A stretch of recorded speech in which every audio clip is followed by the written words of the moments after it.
pagbabago ay isang mahirap na laban at nararamdaman ng marami ang bigat nito. Tiyak ako na isa ka na dito. Narito tatlong malinaw na paalala ng Diyos sa mga taong nahihirapang magbago. Una, hindi ka nag-iisa, kasama mo ang Diyos. Hebrew 13 verse 5.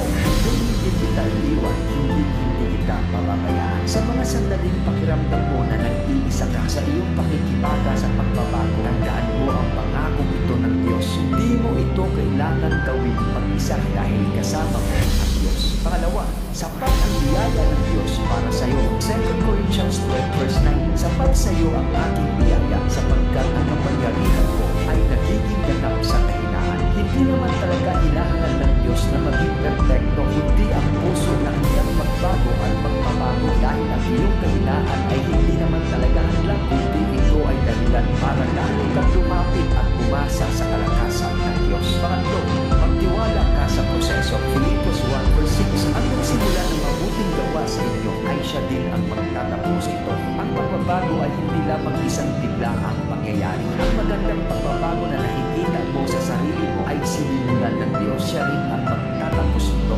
Kapatid, ang pagbabago